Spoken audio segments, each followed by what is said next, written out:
Welcome to the PT on Ice Daily Show. It is Monday morning. My name is Guillermo Contreras. I'm a physical therapist. I'm also a teaching assistant in the fitness athlete division of the Institute of Clinical Excellence, coming to you live from Milwaukee, Wisconsin. So today's topic that we're going to be going over is the art of coaching. So there is a book out there by, I think, Brett Bartholomew called The Art of Coaching. I think it's him, I'm not positive. That is not what I'm talking about. It's something a little bit different as far as the topic goes. But it's something very important that I had actually a coach that attended one of our fitness athlete live courses reach out to me and asked me to talk about as a physical therapist and CrossFit coach, kind of like not blurring the lines, but kind of bringing those together, and why it's so important for us as physical therapists to understand the art of coaching, the ability to talk to people a certain way, to turn off certain parts of our brains when we are coaching. So I'm going to dive into that. But before that, I want to make sure I touch on the courses coming up here the remainder of the year, right? We don't have many left. And live courses are pretty much through November, and then that's it. We have no more live courses in December, as far as I can tell on the website. So next weekend, this coming weekend, the November 6th and 7th, we have Modern Management of the Older Adult in Massillon, Ohio. Hopefully I said that right. Extremity Management in Knightdale, North Carolina, which I believe is near kind of Raleigh-Durham. And then we have Total Spine Thrust in Pasco, Washington. So that is the weekend of November 6th and 7th. The next weekend, November 13th and 14th, we have Clinical Management of the Fitness Athlete Live in Chicago, Illinois. Total Spine Thrust in Bear, Delaware. That's up in Delaware with, I believe, Lindsay Huey and her crew.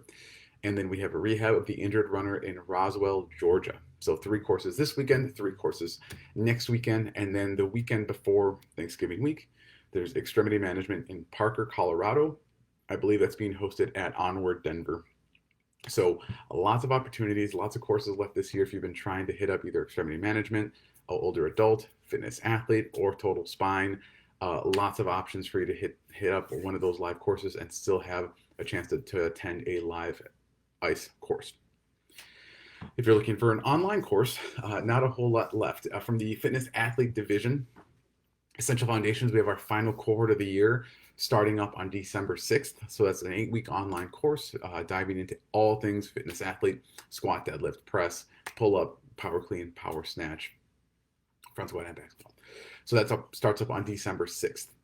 Advanced Concepts, we don't have any this year, but starting in the new year, February 6th of 2022, Advanced Concepts of Fitness Athletes starts up then. So make sure if you're trying to take either of those courses do fill up. There is a cap on them because of the amount of content, because of the amount of people who are interested in it. So if you are interested in it, make sure you sign up pretty soon. Cool enough, tonight is the kickoff of Clinical Management of the Fitness Athlete Pregnancy and Postpartum Athleticism. So if you've been looking to take that course, if you've been looking to find out more and learn more about how to work with pregnant and postpartum athletes, November 1st, tonight, we kick off the Pregnancy Postpartum Athleticism course with Christina and Alexis Morgan, Christina Private, Alexis Morgan, tonight. I believe there are 4 spots remaining. So if you're someone who is interested in that population, wants to work with that population, or learn more about working with that population, hit that up. That starts up tonight, November 1st, 2021.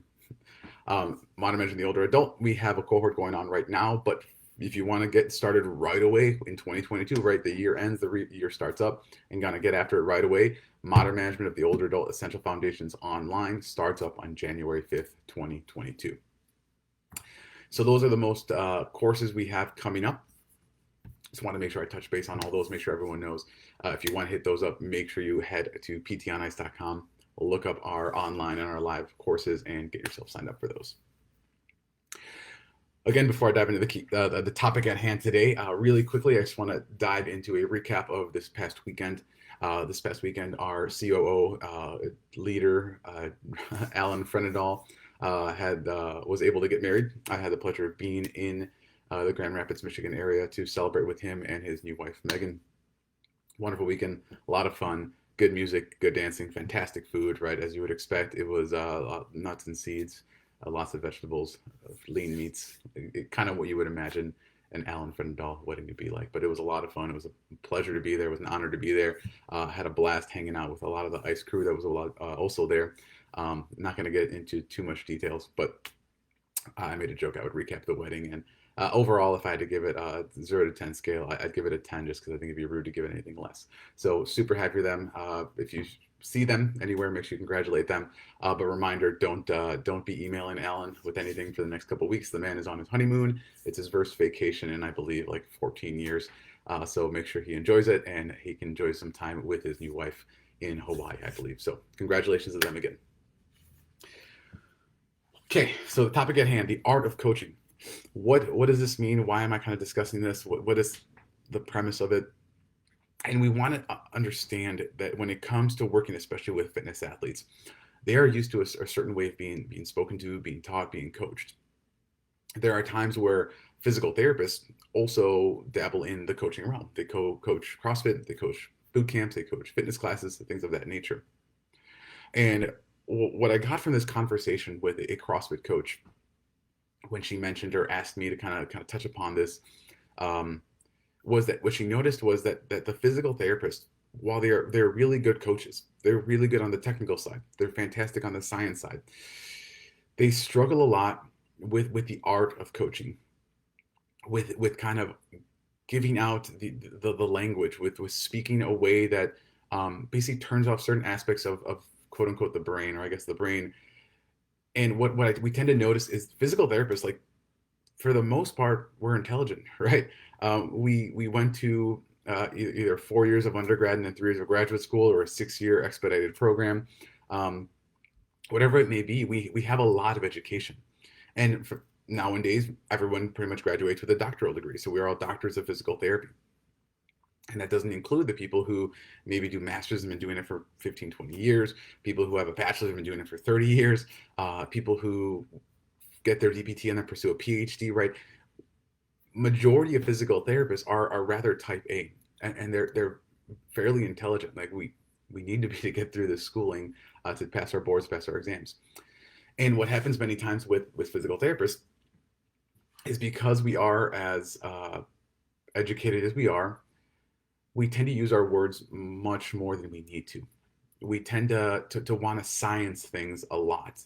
So we'll use a lot of words, a lot of explanation, a lot of science, a lot of discussion. We use words like the lats and the core and the TA, and we'll use more technical terms that might not really hit people the same way. And sometimes what people say, or what I've heard people say, sometimes you need to shut up and have someone move and then go from there. And there's a video this coach shared with me that I listened to and watched, and it was really cool. I'm just going to read it verbatim, kind of the quote from it, but um, knowing the finer points of a movement is important to being a great trainer, but it might be equally important to be a passionate, energetic person who creates an atmosphere and motivates clients. You can know everything that there is to know about squatting, but you'll be lecturing to an empty gym if you don't have the skills to use that knowledge to help clients who don't care about physics, anatomy, and biomechanics. It's certainly important to know and understand how to deadlift, but you still have to make a client enjoy doing it. And therein lies the art of training, right?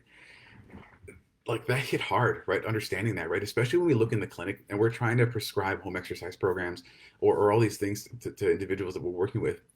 And we're saying, here's what you need to do. Here's your 3 stretches. Here's your 4 strength exercises. Here's what I want you to do 3 times a day for 3 sets of 10. See you on Thursday. See you next week. See you whenever it is. We're really good at dosing things and seeing things and saying like, okay, here's what you're doing. Go do it. But are we really good at kind of diving in and understanding why people are seeing us? And again, like this is a little bit of I would call it a scrambler, but it's a topic, right? Because there's so many ways we can go with it, so many ways we can discuss it.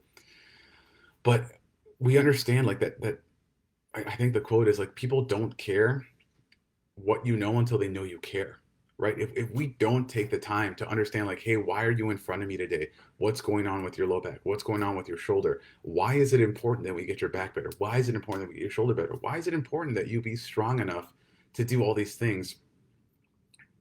they're going to say like, well, you're just giving me random things. What does it matter? And unless we kind of portray the importance of being strong, of being healthy, of being fit to the patients we work with, the fitness forward approach doesn't really kick in, if that makes sense, right? We can talk all we want about the importance of deadlift, about how science shows that when someone is stronger with their deadlift and they have a stronger low back, a more robust posterior chain, it can significantly change their lives, their ability to do day-to-day tasks, activities, carry things, like play with their kids, do laundry, whatever it may be. But unless we portray the importance and connect it with their lives in a way that shows the effect, they're not going to care. And they're also not going to buy in as much, right? That's the idea of building the bike, something that Jeff Moore talks about all the time. We need to give them something tangible. When they understand, oh, I can pick 50 pounds up off the ground, that means I can do the cat litter. I can fill my dog's food bowl. I can carry my grandchild without as much discomfort, pain, or difficulty. All those things make a huge difference when we're talking about working with general population. When you're working with a CrossFit population, we understand that they probably already do move well. They probably understand squatting and deadlifting. They get why fitness is important. And it might be a different thing where you need to connect with them a little bit more and have them understand, like, hey, I need to regress some of these things. I need to scale these things for you because right now these things are flaring you up and making things worse. And if we don't kind of address these little things here and get these things stronger and pull you back a little bit, you're not going to get there. And therein lies the art, right? The understanding of, I need to get to a place where you're at. I need to understand what it is you do and why it's important to you, and then be able to display those things and discuss those things and break those things down with you and alongside you. Not just me barking orders, but saying like, okay, we're going to go through this together, right? We're going to learn, okay, we're going to squat to a box. How does that feel? Great, let's go here. I think you're doing really well with this. Take this and go on with it. Versus the idea of like, you're not squatting, don't do anything, I don't really know how to scale this. Like, we need to be really good at knowing those things, and we need to be really understanding and work with these athletes a lot in a lot better way, if that all makes sense, right?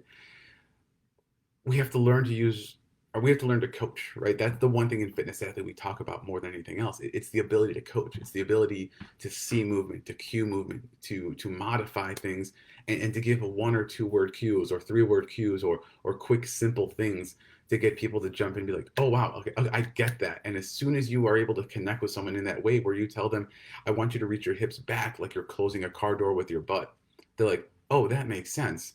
There's buy-in there as well. So again, like this topic is hard, I think, because there's so many different ways we can take it, and there's so many directions where I could have gone with it. And the big important thing I want to kind of just throw in over anything else is the importance of understanding that while we do have our doctoral degrees, right, there are coaches out there who might be able to connect better with individuals just because of their experience working with individuals and understanding I need to dial things back. I need to connect in a different way because I want this person to stay around for the long haul. And if we can take that art of coaching and turning it into the art of treatment or art of rehab, whatever you want to call it, we need to understand that, again, we're here to listen, we're here to connect, and then we're using the knowledge base we have to help improve people's lives. Okay. We're not just here to help someone squat better. That is a huge part of it. If someone is looking for that, we should be able to provide that. If someone wants to know how to deadlift with better pattern, with a better movement, with better quality, to produce more force, we should understand how to do that and be able to provide that service. If someone wants to figure out how to reduce their low back pain, we should be able to do that. And we should be able to use their goal of just being able to carry their laundry up and down the stairs or pick up their grandchild or get on the ground with them. We should be able to understand that, connect there, and then take the things we're really good at, for example, squatting, deadlifting, pressing, all these fitness modalities that we use here, and connect that to the things they want in their lives. If I have a patient who's not interested in deadlifting 400 pounds, I don't immediately say like, well, I don't care that you don't want to deadlift that much. We're going to anyway. I say, okay, we don't have to get to a point where you're deadlifting more than me and most people I know in my life, but can I at least get you a little bit stronger? Because when you do get a little bit stronger, we see that this, and your life is going to improve in this way.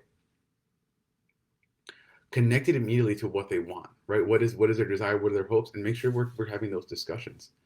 We can use big words. We can use fancy words. We can use a lot of descriptors. We can really science things up.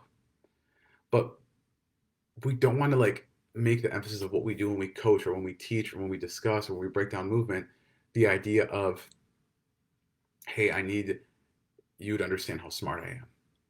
That's where we miss the big picture thing, right? It's not about us. It's about our clients. It's about our patients. We need to be better at the artistic side of things. We need to be better at expressing those things. We like, what's the old saying, right? You have 2 eyes and 2 ears so you can see and hear more than we speak because we only have 1 mouth. So can we take what they're saying, listen really well to what they're saying? Can we then, sorry about that. Can we then, after listening really well to what people are saying, give them appropriate cues, understand the right way to do things and a better way to do things that could help a lot of people as well? So again, like I said, kind of a scattered thought process here. Hopefully that helps a little bit. If you have questions about this, if you want to discuss a little bit more, I think it's a great thing to discuss because there are a lot of PTs out there who are coaches. There are a lot of coaches out there who like really appreciate and love what PTs do. And I think coming alongside each other and learning from one another is a great thing. So please feel free to comment below, create a nice discussion here. I think it'd be a great topic here to discuss. But hopefully everyone has a wonderful week, great Monday. Again, hopefully you'll enjoy your weekend and had a good holiday weekend. I forgot it was Halloween until yesterday when I went trick-or-treating with my daughter. So have a great weekend, everybody. Thanks for tuning in, and we'll see you next time.